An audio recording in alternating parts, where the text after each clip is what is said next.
ശ്രീകൃഷ്ണ അവതാരം ഇന്ദ്രദർപ്പഹരണം. ഒരു ദിവസം കണ്ണൻ നോക്കുമ്പോൾ അച്ഛൻ കുറേ ഒരുക്കങ്ങളൊക്കെ ചെയ്യുന്നു. അതെന്താണെന്ന് ചോദിച്ചപ്പോൾ നന്ദഗോപർ പറഞ്ഞു, ഉണ്ണി, നമ്മൾ എല്ലാ വർഷവും ദേവേന്ദ്ര പ്രീതിക്ക് വേണ്ടി ഒരു യാഗം നടത്താറുണ്ട്. അതിനു വേണ്ട ഒരുക്കങ്ങളാണ് ചെയ്യുന്നത്.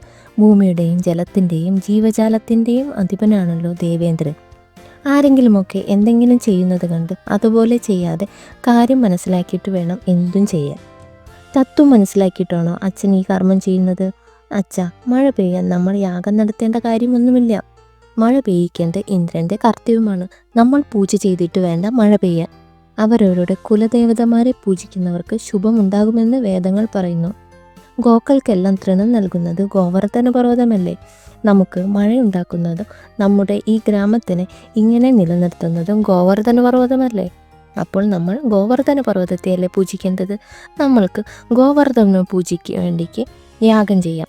ഭഗവാൻ പറയുന്നു, നീ ചെയ്യുന്ന കർമ്മം കൊണ്ട് തന്നെ പൂജിക്കോ.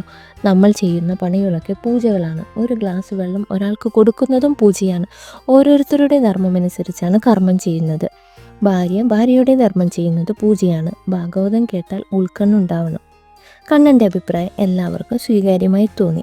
ദേവപ്രീതിക്ക് വേണ്ടി നടത്താൻ നിശ്ചയിച്ചിരുന്ന വസ്തുക്കൾ കൊണ്ട് അവർ ഗോവർദ്ധന പർവ്വതത്തെ പ്രീതിപ്പെടുത്താനുള്ള യാഗം തുടങ്ങി. അവർ കൊടിതോരണങ്ങൾ തൂക്കി വീടുകൾ അലങ്കരിച്ചു. അപ്പം, അട, പഴം തുടങ്ങിയ വിശിഷ്ട ഭോജനങ്ങളുണ്ടാക്കി ഗോവർദ്ധനത്തെ 3 വലം വെച്ച് വാദ്യഘോഷങ്ങൾ തുടങ്ങി. സ്ത്രീകളുടെ നൃത്തങ്ങളും പാട്ടുകളും ഉണ്ടായിരുന്നു.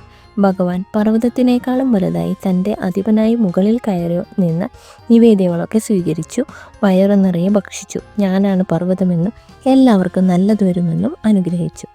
ദൈവങ്ങളൊക്കെ പ്രസാദിച്ചിരിക്കുന്നുവെന്ന് എല്ലാവരും കേൾക്കെ അരുളി ചെയ്തു. പർവ്വതത്തെ പ്രത്യക്ഷമായി കണ്ടതുമൂലം എല്ലാവരും സന്തോഷിച്ചു. അവർ പർവ്വത ഈശ്വരനെ വന്ദിച്ചു. കൃഷ്ണൻ്റെ മായാമഹിമകളാണ് ഇതെന്ന് ആരും അറിഞ്ഞില്ല. ഇക്കാര്യം അറിഞ്ഞ ദേവേന്ദ്രൻ അത്യന്തം കോപിഷ്ഠനായി. അദ്ദേഹം തൻ്റെ അധീനതയിലായിരുന്ന മേഘങ്ങളോട് പറഞ്ഞു, നിങ്ങൾ ഒരത്ഭുതം കേട്ടുകൊള്ളുക. എല്ലാ വർഷവും നമുക്ക് നൽകാറുള്ള യാഗം നടത്താൻ നന്ദാദികൾ ഒരുങ്ങിയതാണ്. എന്നാൽ ആ യാഗം ഗോവർദ്ധനത്തിനാണ് നൽകേണ്ടതെന്ന് പറഞ്ഞ് കൃഷ്ണൻ അവരെ പിന്തിരിപ്പിച്ചു. അങ്ങനെ അവർ ഗോവർദ്ധനത്തിന് വേണ്ടി യാഗം ചെയ്തു.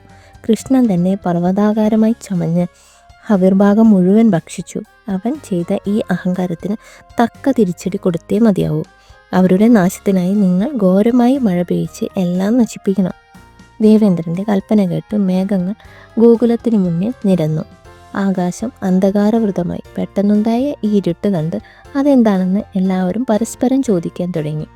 അപ്പോഴേക്കും കർണകഠോരമായ ഇടിയും കണ്ണഞ്ചിപ്പിക്കുന്ന മിന്നലും ഉണ്ടായി. അധികം വൈകാതെ കൊടുങ്കാറ്റും മഴയും തുടങ്ങി.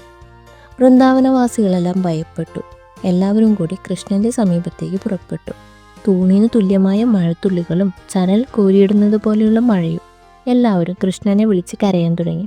അവർ കണ്ണനോട് പറഞ്ഞു, ഇന്ദ്രനുള്ള യാഗം മുടങ്ങിയത് കാരണം ഇന്ദ്രൻ്റെ കൽപ്പനയനുസരിച്ചാണ് മഴ പെയ്യുന്നത്. നമ്മളെല്ലാം നശിപ്പിക്കാൻ വേണ്ടിയാണ് ഇന്ദ്രൻ ഇങ്ങനെ ചെയ്യുന്നത്. എത്രയും വേഗം ഇന്ദ്രൻ്റെ ഈ കോപത്തിനൊരു പരിഹാരം കാണണം കൃഷ്ണ. അവിടെ നിന്നല്ലാതെ ഞങ്ങളെ ആരും രക്ഷിക്കാനില്ല. നിങ്ങളാരും ഭയപ്പെടേണ്ട, സമാധാനമായിട്ടിരിക്കൂ. ഇങ്ങനെ പറഞ്ഞ് കർണൻ കോപത്തോടെ ചാടി എഴുന്നേറ്റ് ഗോവർദ്ധന പർവ്വതത്തെ കുത്തിപ്പറിച്ചെടുത്ത് തൻ്റെ ഇടത് കൈയിൽ താങ്ങി ഒരു കുട പോലെ ഉയർത്തിപ്പിടിച്ചു. എല്ലാവരോടും ആ മലയുടെ ചുവട്ടിൽ വന്നു നിൽക്കാൻ പറഞ്ഞു. മല ഇടിഞ്ഞു വീഴുമെന്നൊന്നും ആരും ഭയപ്പെടേണ്ടതില്ല എന്ന് പറഞ്ഞപ്പോൾ വൃന്ദാവനവാസികളെല്ലാവരും, പശുക്കളും സകല ജീവജാലങ്ങളും ആ കുടയുടെ ചുവട്ടിൽ വന്നു നിന്നു. എന്നിട്ടും അവിടെ ഇഷ്ടം പോലെ സ്ഥലം ബാക്കിയുണ്ടെന്ന് കണ്ട് എല്ലാവരും അത്ഭുതപ്പെട്ടു. കണ്ണൻ്റെ ഇടത് കൈയിൽ പർവ്വതവും വലത് കൈയിൽ ഓടക്കുഴലുമായി കണ്ണൻ മനോഹരമായ ഗാനങ്ങൾ ആലപിക്കാൻ തുടങ്ങി. കണ്ണൻ്റെ കോമള രൂപവും മനോഹരമായ വേണുനാദവും എല്ലാവരുടെയും മനസ്സിനെ നിശ്ചലമാക്കി. അവർ എല്ലാം മറന്ന് ആനന്ദത്തോടെ നിന്നു. ഒരു ചെറിയ കുട്ടി കുട പിടിച്ചിരിക്കുന്നത് പോലെയും ഒരു മൺകുട ചൂടിയതുപോലെയും 1-2 ദിവസമല്ല, 7 ദിവസം ഇതേ നിലനിൽപ്പ് നിന്നു കണ്ണൻ. പണ്ട് സമുദ്രത്തിൽ താഴ്ന്നുപോയ മന്ദനപർവ്വതത്തെ ആമയായി പുറത്തേറ്റിക്കൊണ്ടുവന്ന കണ്ണന് ഇതൊക്കെ വെറും വിനോദമായിരുന്നു. മഹാവിഷ്ണുവിൻ്റെ ഈ മായകളൊക്കെ കണ്ട് ദേവേന്ദ്രന് മനസ്സിലായി, കണ്ണനെ ഒരു തരത്തിലും തോൽപ്പിക്കാനാവില്ലെന്ന്. മേഘങ്ങളോട് തിരിച്ചു പോയിക്കൊള്ളാൻ ദേവേന്ദ്രൻ കൽപ്പിച്ചു. 7 ദിവസം മുഴുവൻ തുടർച്ചയായി മഴ പെയ്തിട്ടും ആർക്കും ഒരു നാശനഷ്ടം ഉണ്ടാക്കാൻ കഴിഞ്ഞില്ലെന്ന് മനസ്സിലാക്കിയ ദേവേന്ദ്രൻ ലജ്ജിതനായി തീർന്നു. മഴയൊക്കെ പോയി, ഇനി എല്ലാവരും പുറത്തു വന്നോളൂ എന്ന് കണ്ണൻ പറഞ്ഞപ്പോൾ കണ്ണൻ ഒരു അതിമാനുഷികനാണെന്ന ബോധ്യം വന്ന അവർ ഭഗവാനെ നമസ്കരിച്ച് പുറത്തേക്ക് പോയി. മംഗളസ്വരൂപനായ കണ്ണൻ ഗോവർദ്ധന പർവ്വതത്തെ പതുക്കെ താഴെ വച്ചു. നന്ദനും യശോദയും ബലരാമനും കണ്ണനെ സന്തോഷം കൊണ്ട് ആലിംഗനം ചെയ്തു.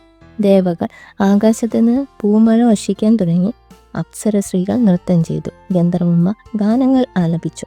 എല്ലാവരും ദേവകീപുത്രനെ വാഴ്ത്താൻ തുടങ്ങി.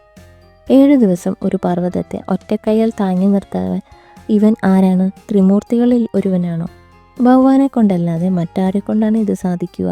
ദുഷ്ടന്മാരായ ശകടൻ, ഭഗൻ തുടങ്ങിയ അസുരന്മാരെ കൊന്നതും കാളിയൻ്റെ തലയിൽ നൃത്തം ചെയ്തതും എല്ലാം ഓർത്തപ്പോൾ ഈ കുട്ടി സാക്ഷാൽ ഈശ്വരൻ തന്നെയാണെന്ന് എല്ലാവർക്കും ബോധ്യമായി. കാമധേനുവിനോടൊപ്പം ഇന്ദ്രനും കൃഷ്ണനെ കാണാൻ പുറപ്പെട്ടു. കൃഷ്ണന്റെ തേജസ്സുറ്റ രൂപം കണ്ടപ്പോൾ ദേവേന്ദ്രൻ ലജ്ജിച്ച് തല താഴ്ത്തി കൈകൾ കൂപ്പി ഭഗവാനെ സ്തുതിക്കാൻ തുടങ്ങി. ഭഗവാന്റെ അനുഗ്രഹം വാങ്ങി ദേവേന്ദ്രൻ തിരിച്ചുപോയി. ഇന്ദ്രന്റെ കഥയിലൂടെ നമ്മളെ കാണിച്ചു തരുന്നത്, നാം നമ്മുടെ കർമ്മങ്ങളെ പൂജയായി കൊണ്ടു നടന്നാൽ ഒരു ഇന്ദ്രൻ വിചാരിച്ചാലും നമ്മെ ഒന്നും ചെയ്യാനാവില്ല എന്നാണ്. പരസ്പരം ആദരിച്ച് പൂജിച്ച് നടന്നാൽ അക്രമങ്ങൾ ഉണ്ടാവുകയില്ല. പകയും വിദ്വേഷവും ഉണ്ടാകുമ്പോഴാണ് കൊലപാതകങ്ങൾ നടക്കുന്നത്. ഞാൻ എത്ര പേരെ സ്നേഹിച്ചു, എനിക്ക് എത്ര പേർക്ക് നന്മ ചെയ്യാൻ സാധിച്ചു, ഇങ്ങനെ ചോദിക്കാൻ നമുക്ക് കഴിഞ്ഞാൽ നമ്മുടെ ഉത്തരവാദിത്തം നമുക്ക് മനസ്സിലാവും. എല്ലാ പ്രവൃത്തിയും ഭഗവത് പൂജയാക്കാൻ സാധിച്ചാൽ ഭഗവാൻ നമ്മുടെ കൂടെ ഉണ്ടായിരിക്കും, നമ്മളെ അനുഗ്രഹിച്ചുകൊണ്ടേയിരിക്കും. അത് വീട്ടിലെ ഒരു പൂജാമുറിയിലോ ഫോട്ടോയിലോ അമ്പലത്തിലോ മാത്രം ഒതുങ്ങി നിൽക്കാതിരിക്കട്ടെ.